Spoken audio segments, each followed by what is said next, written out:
Hello, this is Nana. I better take my glasses off. I can already see that it's going to cause all kinds of glare. Right.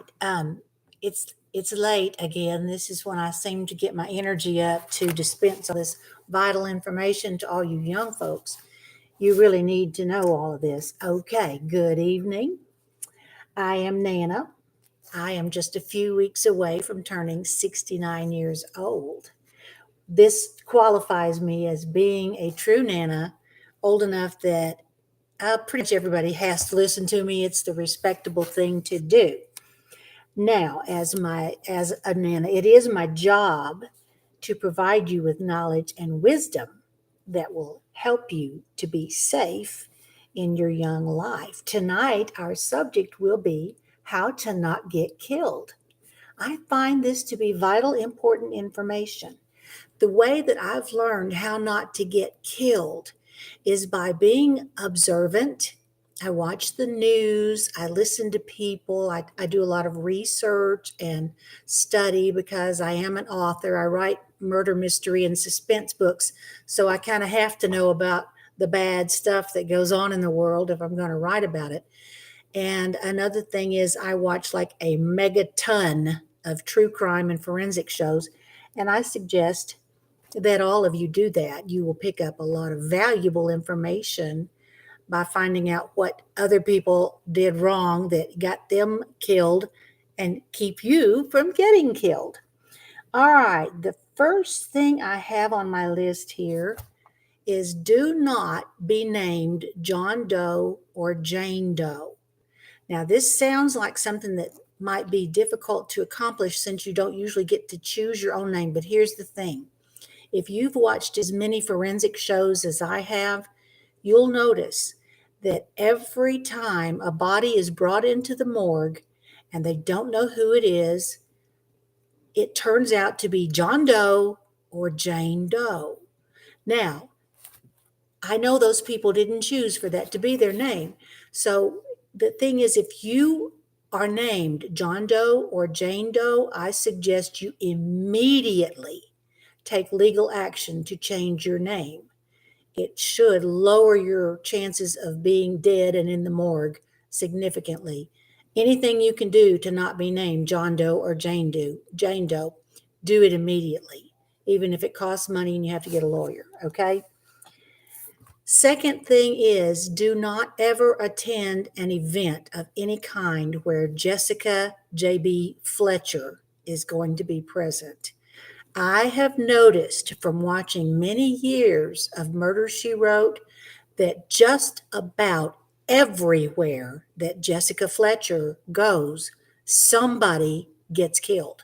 And it's usually in a sneaky murder most foul type way. It's like stuff you didn't expect, things that just come out from nowhere and the bride is dead. Oh, the uncle is dead.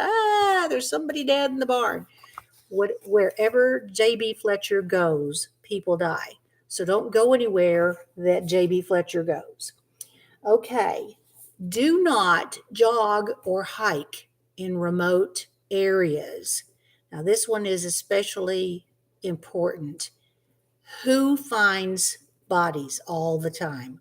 Joggers, hikers, people that are out in remote areas of the woods, hunters, people that are out there in all the good body dumping places. So don't go out there. It'll prevent two things. It'll prevent you from being one of the bodies that gets found, and it will also prevent you from finding a dead body, which can have consequences you did not expect.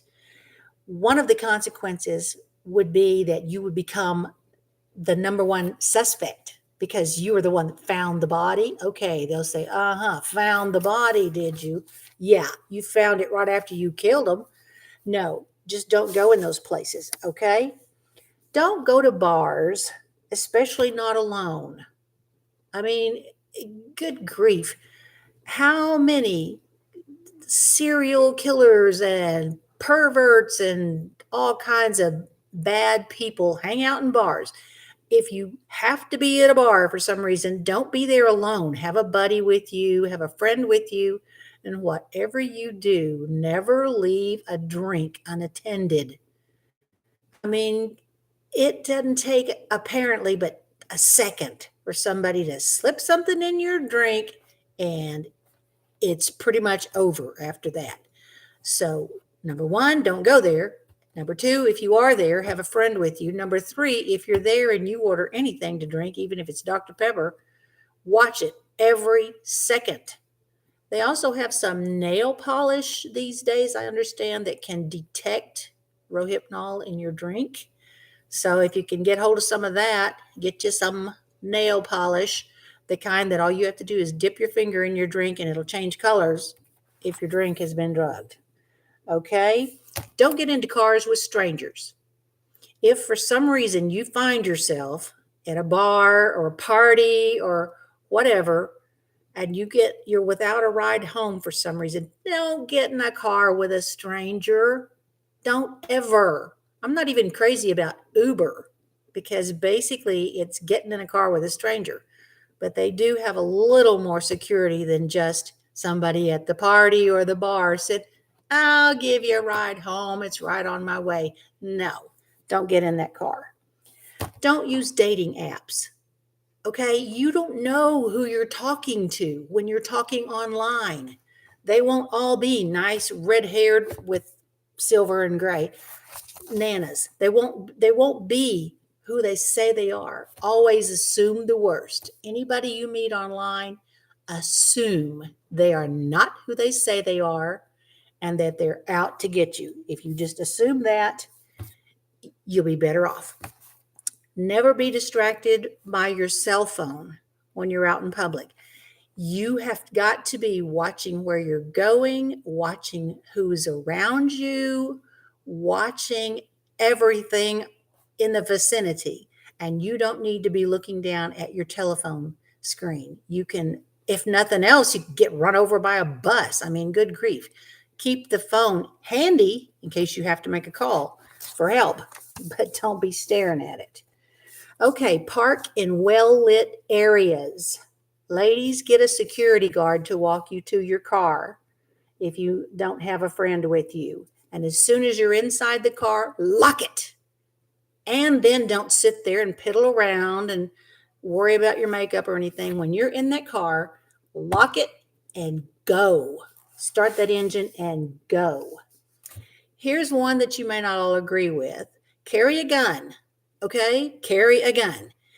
If you have to be in a place that absolutely won't allow a gun, which is stupid to be in a place like that. But anyway, if you can't carry a gun, carry mace.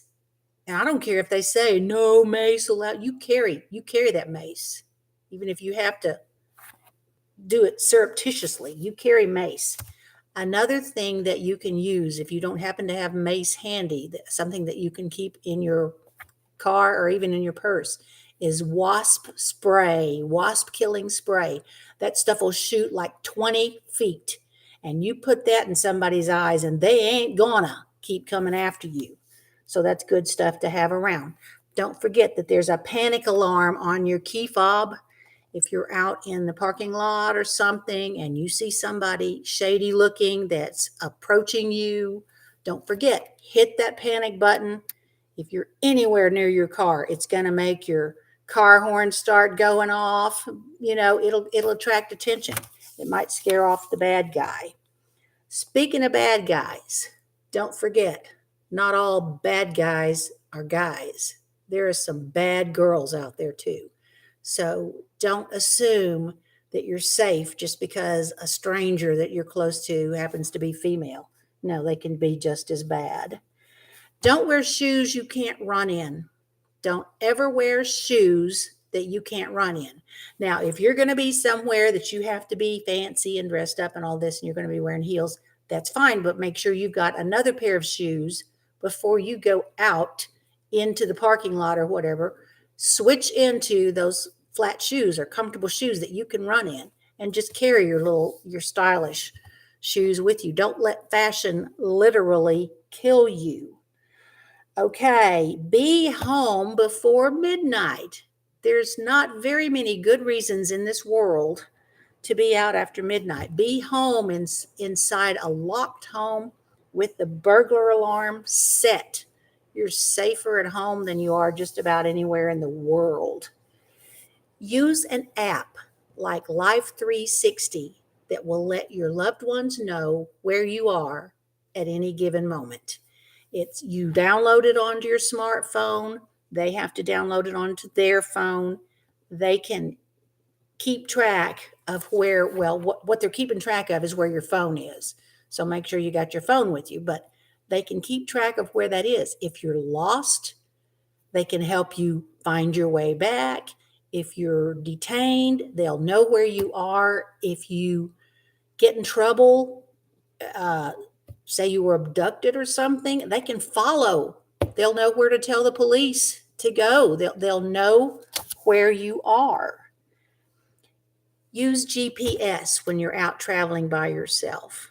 Don't get lost. One of the most dangerous things for not just women, for anybody, is to be out at night by yourself and be lost because you have no idea what you're going to get yourself into if you don't know where you are or how to get home. The last thing I'd like to leave you with, never go anywhere that you would not want to tell your Nana that you went to.